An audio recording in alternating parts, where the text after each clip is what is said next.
Patient का हाथ पकड़ते हैं, चाहे वो किसी भी स्थिति में आए। आज हमें एज एक इंसान की तरह खड़ा होना है। वो एक इंसान की तरह जो हमारी जो डॉक्टर है वो ऐसा नहीं है कि वो डॉक्टर का रेप हुआ है, ये एक इंसानियत का रेप हुआ है। और उसके साथ आप मेडिकोस हो, नॉन मेडिकोस हो, नर्सिंग स्टाफ हो, कोई फर्क नहीं पड़ता है। आज हमारे घर वाले ये नहीं पूछते कि आप हॉस्पिटल जा रहे हो, वो ये पूछते कि तुम सेफ हो या नहीं हॉस्पिटल में। आई डोंट थिंक सो कि इससे बुरा या कलयुग कभी आ सकता है कि एक हॉस्पिटल में पेरेंट्स पूछ रहे हैं कि सेफ हो या नहीं। इतना ब्रूटल रेप, इतना brutal murder, she was bleeding from everywhere, every bone was broken. तो ये सोच के ही है ना, एक अजीब सा शरीर में होता है। अगर इसको भी हम नज़रअंदाज कर देंगे तो कुछ गैंग रेप सस्पेक्ट किया जा रहा है एंड बस एक जिसको अरेस्ट किया है लग रहा है वो स्कैप गोट जैसे, और ये जो इन्फॉर्मेशन है वो उन्होंने ही बोला है। कोलकाता में 31 साल की ट्रेनी डॉक्टर के साथ रेप और हत्या की वारदात के बाद पूरे देश में गुस्सा है। डॉक्टर सड़कों पर हैं। कल एम्स के बाहर कई जो डॉक्टर्स हैं वो इकट्ठा हुए थे, बड़ी संख्या में डॉक्टर्स आए, नारे लगाए और कई मांगे प्रशासन के सामने रखी हैं। सिर्फ दिल्ली एम्स नहीं बल्कि पूरे देश में एम्स में तमाम सरकारी अस्पतालों में आपको कुछ ऐसा ही नजर आएगा जैसा सफदरजंग अस्पताल में अभी नजर आ रहा है। यहाँ पर जो डॉक्टर्स हैं वो प्रदर्शन कर रहे हैं। उनका कहना है कि इस पूरे मामले पर सीबीआई इन्वेस्टिगेशन कराई जाए और महिला डॉक्टर्स से लेकर पुरुष डॉक्टर्स की सुरक्षा का भी पूरा ख्याल रखा जाए। हालांकि अभी डॉक्टर्स की मांगों पर कितना विचार मिनिस्ट्री कर रही है, किस तरह से आगे अपडेट्स आ रही हैं, वो आपको हम लगातार देते रहेंगे। लेकिन इस प्रदर्शन में मौजूद जो डॉक्टर्स हैं उनका इस पूरे मामले पर क्या कुछ कहना है वो आपको हम सुनवाते हैं। हम बिल्कुल अब सेफ फील नहीं करते हैं नाइट ड्यूटीज़ में स्पेशली, तो हमारा वर्क प्लेस ही सेफ नहीं रहा है। तो हम फिर अब क्या कर सकते हैं इसमें। इसके लिए हमारी सिक्योरिटी बढ़नी चाहिए और सीसीटीवी भी बढ़ना चाहिए। कितने घंटे की ड्यूटी होती है नाइट में डॉक्टर्स की? 24 ड्यूटी तो 24 आवर्स भी होती है और 36 आवर्स भी कर सकते हैं। 36 घंटे की ड्यूटी भी आप लोग? जी, जो पीजीज होते हैं हमारे SR होते हैं उनकी तो 5 डेज भी रहते हैं वो हॉस्पिटल के अंदर ही अंदर। कभी ऐसा हुआ कि रात में आप 2 बजे 1 बजे अकेले निकली हो यहाँ से? हाँ, निकलते हैं पूरी रात के, जैसे 7 बजे से सुबह के 9 बजे तक भी ड्यूटी होती है इंटर्न्स की। फिर इस घटना के बाद क्या लग रहा है कि नाइट ड्यूटी में डर बढ़ गया है? हाँ जी, बिल्कुल। और इस स्ट्राइक का कितना असर पड़ेगा कुछ लग रहा है? यही हम चाह रहे हैं कि हमारी मांगे पूरी हो, कि स्पेशली इस केस को ऐसे रफा दफा ना करे और सीबीआई इंक्वायरी होनी चाहिए सबसे पहले। तो इसको केस को रफा दफा करने की कोशिश करे सुसाइड बोल के, which is very very wrong. हमारी ओपीडी और वो सब बंद है तो उन पर प्रेशर गिरना चाहिए। हमारे प्रोटेस्ट का मेन मुद्दा यही है कि कम से कम ये बात जो है उनके दिमाग में डाले ताकि वो कुछ प्रबंध करे हमारे लिए, ताकि सबसे पहले तो गार्ड बढ़ाए, सीसीटीवी कैमरा बढ़ाए, ये सब चीज़ें वो जब वो करेंगे तब जाके कुछ होगा महिला के लिए। और प्लस डॉक्टर के लिए वायलेंस एक्ट बनाए, violence against health care worker act, ये आना चाहिए ताकि हेल्थ केयर वर्कर जो दूसरों की जान बचाते हैं कम से कम उनकी जान की प्रोटेक्शन तो होना चाहिए। आप डॉक्टर हैं, आप भगवान का रूप आपको कहा जाता है जी। तो देश में डॉक्टर सेफ नहीं है तो मरीजों को आप लोग कैसे सेवा दे पाएंगे? जी, ये बात तो है ही। अगर हम सेफ़ नहीं है तो हम दूसरों को सेफ़ कैसे कर सकते हैं, ये सबसे बड़ी बात है। इसलिए हम चाहते हैं कि कम से कम ये एक्ट तो आए, कम से कम हर रूम के बाहर, हर डॉक्टर के रूम के हर एक गार्ड तो रहे कम से कम, ताकि वो सेफ फील करे। अगर वो सेफ फील करेगा तो वो अपना काम सही से कर पाएगा और दूसरों की जान बचा पाएगा। अगर वो खुद ही सेफ नहीं फील करेगा वो दूसरों को सेफ कैसे कर पाएगा। अभी आपको 2 दिन हो गए स्ट्राइक करते हुए, जी। क्या लग रहा है कि इससे कोई असर पड़ेगा? जी, अगर इससे असर तो पड़ना चाहिए क्योंकि हमारी ओपीडी सर्विसेज बंद है और बाकी जो भी इलेक्टिव सर्विसेज है वो सारी बंद है, तो मरीजों को दिक्कत आ रही है। अगर मरीजों को दिक्कत आएगी तो फिर प्रशासन को भी समझ में आएगा कि हाँ, कि कोई तो दिक्कत है, कि मतलब कोई एक्शन तो लेना चाहिए। जब ये एक्शन लिया जाएगा तब हमारा प्रोटेस्ट सक्सेसफुल होगा, तब तक हम हमारा प्रोटेस्ट चालू रखेंगे। तो मेरे को लगता है कि सरकार जागेगी और सरकार को जागना ही पड़ेगा, क्योंकि ये सिर्फ एक डॉक्टर के लिए नहीं है, ये किसी भी फीमेल के लिए है। आज हमारे घर वाले ये नहीं पूछते कि आप हॉस्पिटल जा रहे हो, वो ये पूछते हैं कि तुम सेफ हो या नहीं हॉस्पिटल में। आई डोंट थिंक सो कि इससे बुरा या कलयुग कभी आ सकता है कि एक हॉस्पिटल में पेरेंट्स पूछ रहे हैं कि सेफ हो या नहीं। और जब तक ये चीज़ बदलेगी नहीं, पेशेंट्स भी सफ़र करेंगे और डॉक्टर्स भी सफ़र करेंगे।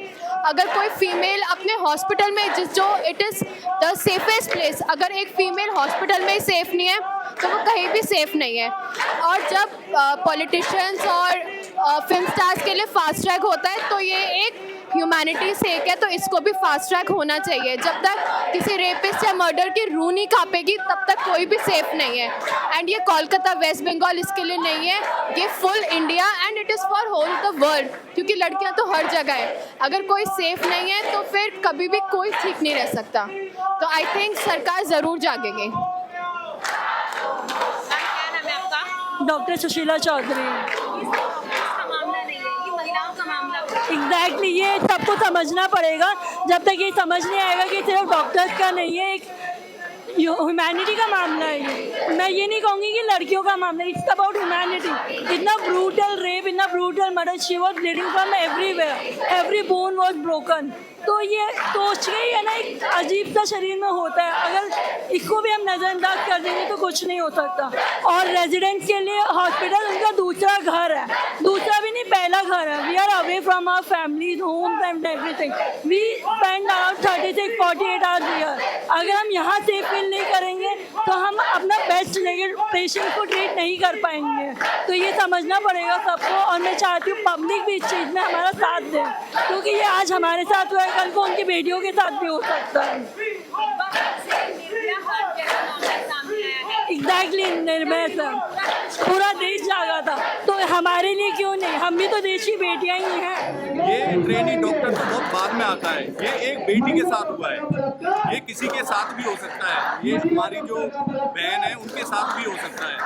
तो ट्रेनी डॉक्टर को एक वहाँ पे जो ड्यूटी कर रहे थे, जिसने अपना पूरा जीवन दे दिया देश को सर्व करने में, और उसके साथ ऐसा हो रहा है सिर्फ किस वजह से कि वहाँ पे एक सिक्योरिटी ब्रीच है। ये तो एक बेसिक राइट होते हैं किसी भी इंसान के, उसको सिक्योरिटी मिलनी चाहिए। अगर आप भी कहीं जाओगे तो आप बोलोगे कि ये किसी के साथ ना हो, और ये पहली बार नहीं हो रहा है, ऐसा हमारे साथ हर बार होता है। ये तो ऐसा कितना घटिया क्राइम है जिसको आप भी नहीं सोच सकते और हम भी नहीं सोच सकते। इससे पहले भी हमारे वार्ड के शीशे तोड़ दिए जाते हैं, कोई भी जो अटेंडेंट होते हैं वो आके हमें गाली देने लगते हैं। हम क्या करेंगे? हम ना किसी से लड़ सकते हैं, ना हमें किसी को समझाने का टाइम होता है, क्योंकि अगर हम उसको समझाएंगे तो हमें दूसरे पेशेंट को देखना है। इमरजेंसी में इतने सारे पेशेंट आते हैं, हमें तो सबको इलाज करना है। हम हमेशा पेशेंट का हाथ पकड़ते हैं, चाहे वो किसी भी स्थिति में आए। आज हमें एज एक इंसान की तरह खड़ा होना है। वो एक इंसान की तरह, जो हमारी जो डॉक्टर है वो ऐसा नहीं है कि वो डॉक्टर का रेप हुआ है, ये एक इंसानियत का रेप हुआ है। और उसके साथ आप मेडिकोस हो, नॉन मेडिकोस हो, नर्सिंग स्टाफ हो, कोई फर्क नहीं पड़ता है। आपको हमारे साथ खड़ा होना चाहिए। आज हमें आपकी जरूरत है, आपको साथ रखने की जरूरत है। हम हमेशा आपका हाथ पकड़ते हैं, आज आपको हमारा हाथ पकड़ने की जरूरत है। मैं आपसे यही कहना चाहूँगा कि एक सिक्योरिटी एक बेसिक राइट होता है, वो हर सबको मिलना चाहिए। आपको भी मिलना चाहिए तो हमें भी मिलना चाहिए। रात को लंबी लंबी कॉल हमारे जो रेजिडेंट हैं, PG first year, second year, third year, सारे जो भी हमारे रेजिडेंट हैं, वो एक डिपार्टमेंट से दूसरे डिपार्टमेंट जाते हैं, कॉल अटेंड करने लग जाते हैं, क्योंकि रात को पेशेंट को इमरजेंसी है, हमें जाना ही पड़ेगा। इतने सुनसान रास्ते में जहाँ कोई नहीं होता है, वहाँ हमें भी डर लगता है। मैं तो एज ए लड़का हूँ, मैं भी जब फर्स्ट ईयर में जब ड्यूटी करने जाता, लंबी लंबी कॉल लेके जाता हूँ, अभी भी मैं जब जाता हूँ तो इतनी रात को मेरे को भी डर लगने लगता है कि कोई आके मेरे को मार ना दे, कोई मेरे को आके पीट ना दे। सिक्योरिटी तो कंपलसरी होनी चाहिए, इससे ज़्यादा हमें कुछ मांगना भी नहीं रहे हैं आपसे। हम हर स्थिति में आपके साथ काम करते हैं, हम भूखे हों तब भी हम काम करते हैं, हम प्यासे हों तब भी हम ड्यूटी करते हैं, क्योंकि हमारी जो प्रायोरिटी है वो हमेशा एक इंसानियत है, हमें उसको बचाना है। कोई कातिल आता है हमारे पास, हम उसका भी इलाज करते हैं। अगर कोई रेप करके भी आता है, हम उसका भी इलाज करते हैं, लेकिन ये एक्सेप्टेड नहीं है। हम हमेशा आपके साथ खड़े हैं एज ए इंसान, आप सबको हमारे साथ खड़ा होना है।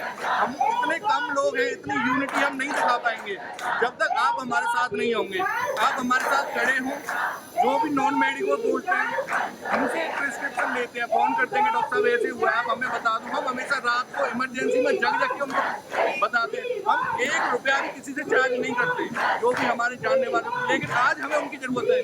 कोई हमारे साथ खड़ा तक नहीं है, आज हम अकेले खड़े हैं, आज हम अपने पेशेंट नहीं देख पा रहे हैं, इतने मजबूर हैं हम जाके डिस्कस करते हैं कि इतने मरीज आ रहे हैं, कैसे ऑर्गेनाइज होगा, ये सब कैसे पेशेंटों को दिक्कत हो रही है, जिसकी वजह से कुछ पेशेंट हैं जिनको टाइम लग रहा है दिखाने में, कंसल्टेंट को जाने के में उनमें लाइन में लग के थोड़ा टाइम लग रहा है, क्योंकि पहले इतने सारे डॉक्टर होते तो हम सब साथ में देख लेते, लेकिन अभी थोड़ी टाइम डिले की वजह से हम सोचते हैं कि ये सब ना करना पड़े। मुझे नहीं लगता कि हमें यहाँ खड़ा होना चाहिए। अगर हम इस जगह खड़े हो रहे हैं तो ये तो इंसानियत ही नहीं है, यहाँ तो खड़ा होना ही नहीं चाहिए हमें। ये तो एक नॉर्मल इंसान को भी समझ आना चाहिए कि रेप, किसी को गाली देना, किसी से बदतमीजी से भी बात करना, ये ऐसा नहीं होना चाहिए। एक डॉक्टर का काम बहुत मेंटल का काम होता है। जब वो पेशेंट देखता है, उसको इतनी सारी चीज़ें सोचनी पड़ती हैं, देखनी पड़ती हैं, तब वो एक प्रिस्क्रिप्शन लिख पाता है। उसका 15 साल का जो एक्सपीरियंस है उसको वो एक लाइन में लिख पाता है। ऐसा नहीं होता कि ये सारी चीज़ें जो हम 2 मिनट में पेशेंट देख के लिख देते हैं। ये एक साथ नहीं आती हैं, इसमें टाइम लगता है, इसमें 15 साल 20 साल का एक्सपीरियंस लगता है। जब हम किसी चीज को जो 15 साल में होने वाली थी उसको हम 1-2 मिनट में कर पाते हैं। लोगों को लगता है डॉक्टरी कोई मेहनत नहीं होती। दिन रात जग के 36 घंटे ड्यूटी करने के बाद हमें जब थोड़ा वो सीखने को मिलता है उसको हम आपको सर्व कर पाते हैं। आज आपको हमारे साथ खड़े होने की जरूरत है, तभी हम कुछ कर पाएंगे। हम अकेले बहुत कम लोग हैं, आवाज हम सबको साथ उठानी पड़ेगी। मैं आपसे यही कहना चाहता हूँ कि प्लीज प्लीज प्लीज हमारे साथ खड़े होइए, और जब भी आपको जरूरत पड़ती है हम आपके साथ खड़े होते हैं। प्लीज हमारे साथ खड़े होइए। सिक्योरिटी लैब्स है, अगर जो सिक्योरिटी लैब्स है उसके वजह से ये सब चीज़ हो रहा है। अगर सिक्योरिटी टाइटन है तो जैसे गवर्नमेंट बाकी एरिया है वहाँ पे प्रोटेक्शन तो है ना, लाइक बाकी जो जैसे DSP ऑफिस ये सब जगह जो जितने भी ऑफिसर्स है, मिनिस्ट्रीज है, वहाँ पे प्रोटेक्शन इतने ज़्यादा है। और यहाँ पे आपको पता है ये बहुत सेंसिटिव प्लेस है, पेशेंट्स अटेंडर्स कभी भी सेंसिटिव हो सकता है। यहाँ पे सिक्योरिटी इतना कम क्यों है? यही हमारा डिमांड है, हमारा सिक्योरिटी फोर्सेस सब कुछ बढ़ाओ, और वहाँ पे जो हुआ है उसके लिए जुडिशियल इंक्वायरी होना चाहिए, सही तरीके से होना चाहिए। एंड टाइम नहीं है, ऐसे नहीं है 1 हफ्ते के बाद हम देंगे, CBI के बाद पास इन बिटवीन जो गैप है उसमें एविडेंसेस को कुछ भी कर सकते हैं। So we need immediate judicial inquiry and transparent होना चाहिए, और ये जो प्रोसेस जो चल रहा है वो तुरंत होना चाहिए, और मतलब इसमें ट्रांसपेरेंसी चाहिए। एंड कल्प्रिट जो है whoever it is, हमें हायर मोड ऑफ जो जितने भी हायर सीवियर पनिशमेंट है वो देना चाहिए। अभी ये गिरफ्तारी हुई है, क्या लग रहा है कि इसके पीछे बहुत सारे और लोग भी हैं? बिकॉज ये सिर्फ डेफिनेटली गैंग रेप भी सस्पेक्ट किया जा रहा है। एग्जैक्टली गैंग रेप सस्पेक्ट किया जा रहा है। एंड बस एक जिसको अरेस्ट किया है लग रहा है वो स्कैप गोट जैसे, और ये जो इन्फॉर्मेशन है वो उन्होंने ही बोला है एक्चुअली, आरजीकर मेडिकल कॉलेज का है। क्योंकि फर्स्ट स्टार्टिंग में क्या बोला था, अभी भी कोर्ट में केस चल रही है, अभी हमारा न्यूज़ में आ रही है।